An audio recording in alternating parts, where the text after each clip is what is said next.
Welcome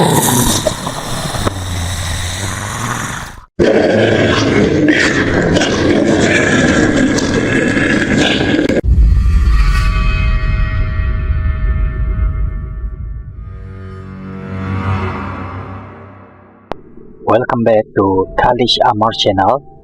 Bagi mereka yang sukakan kisah seram dan mistik, pada kali ini Khalish akan menceritakan satu kisah seram yang dilalui oleh Haziq 10 tahun yang lalu, yang menceritakan pengalaman seramnya yang pernah terserempak hantu berambut panjang berbaju hitam. Kisahnya berlaku di mana keluarganya telah pergi berkelah di satu kawasan air terjun untuk menghabiskan masa lapangnya di hujung minggu. Pada waktu itu, keluarga Haziq yang mengikut sekali untuk pergi berkelah adalah ibu bapa Haziq, adik perempuan, dua adik lakinya, dan termasuklah Haziq sendiri. Perjalanan ke kawasan air terjun tersebut dari rumah Haziq mengambil masa kira-kira 1 jam lebih sahaja. Ketika sampai di air terjun tersebut, kesemua mereka kelihatan sangat gembira sekali, terutama adik-adik lelaki Haziq yang masih kanak-kanak lagi. Ketika itu, Haziq masih berusia 19 tahun. Di sana, ramai juga kelibat orang ramai dari pelbagai latar belakang turut mandi di air terjun tersebut. Sebelum bermandi-manda, Ibu Haziq membuka bekalan yang dibawanya dari rumah dan dihidangkan kepada ahli keluarga Haziq sebelum mereka berenang di air terjun tersebut. Adik perempuan Haziq yang tidak sabar untuk mandi sudah memasukkan pelampung ke air terjun dan terus berenang, tetapi di bahagian yang cetek kerana sudah diberi amaran oleh ibu bapa Haziq supaya jangan pergi di kawasan dalam.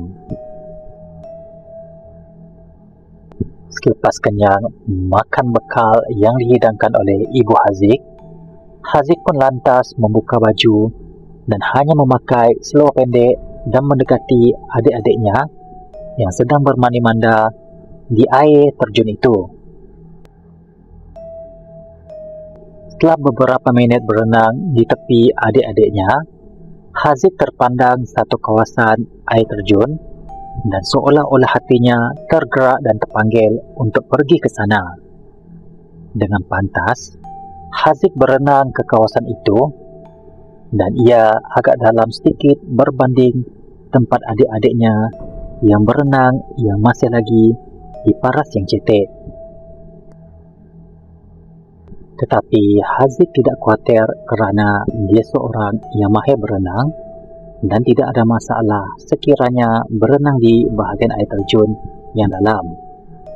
Haziq sewaktu itu merasa sangat gembira kerana tempat di mana dia berenang itu lebih seronok untuk menyelam berbanding di pot yang cetek. Kebetulan pula, tiada orang yang berenang di kawasan itu.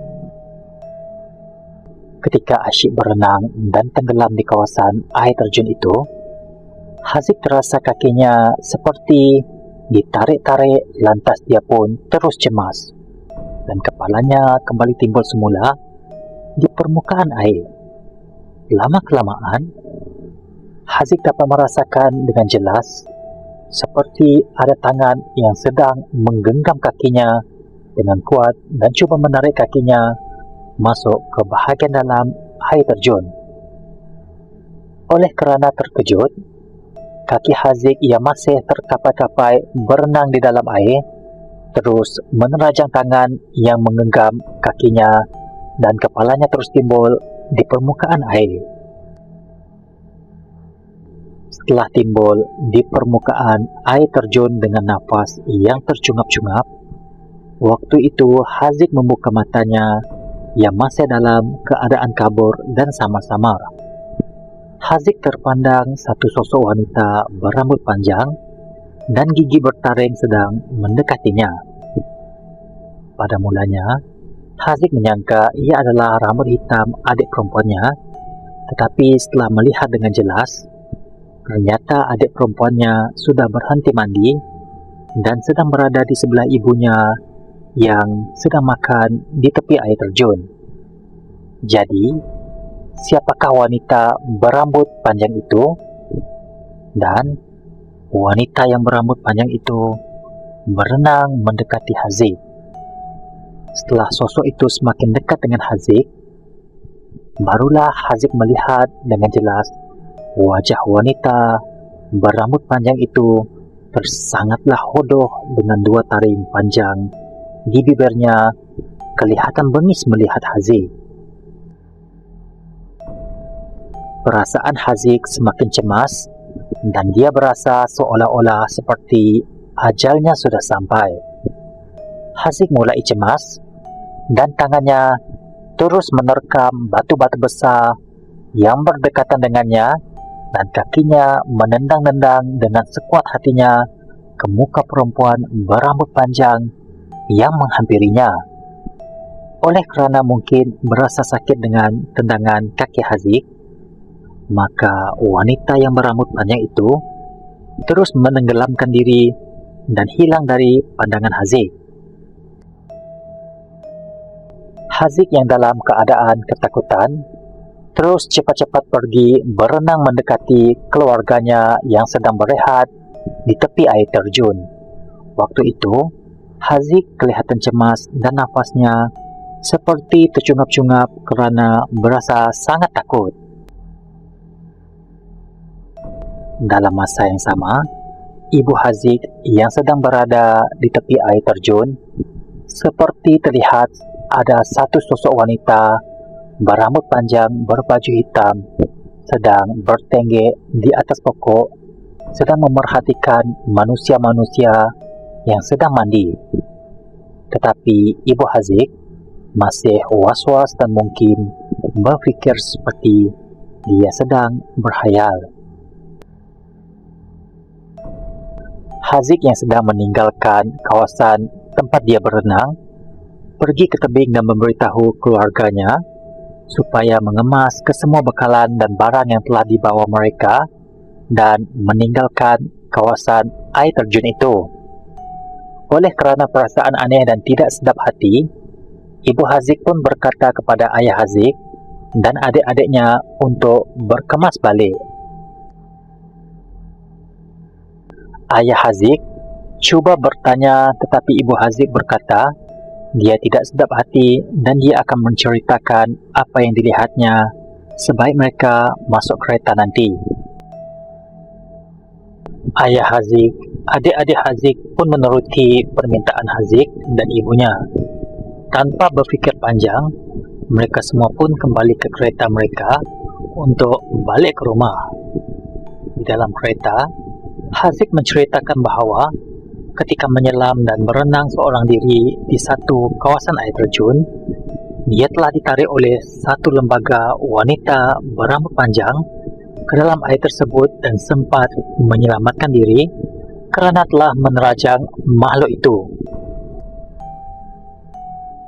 Ibu Haziq yang mendengar cerita Haziq pun terkejut kerana dia juga sepertinya terlihat seperti ada satu lembaga wanita berbaju hitam berambut panjang di atas pokok memerhati orang ramai yang sedang bermandi-manda dan seperti sedang mencari mangsa.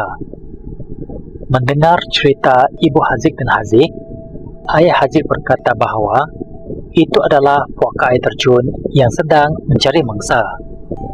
Ayah Haziq menasihatkan supaya kalau mandi di air terjun, jangan mandi sendirian, lebih-lebih lagi di kawasan yang dalam. Haziq menganggukkan kepalanya. Begitulah kisah yang diceritakan oleh Haziq, di mana pengalaman ngerinya ketika mandi di air terjun yang hampir ditarik wanita berambut panjang ke dalam air. Pengalaman ngerinya itu membuatkannya masih takut untuk mandi di air terjun hingga sekarang. Tidak mustahil, selain manusia, ada makhluk lain yang tinggal di kawasan air terjun, bukit bukau, hutan, gunung ganang, dan sebagainya.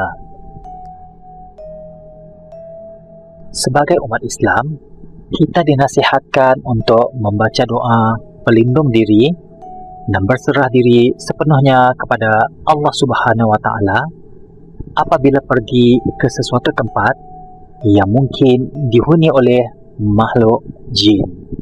Wallahu alam bisawab.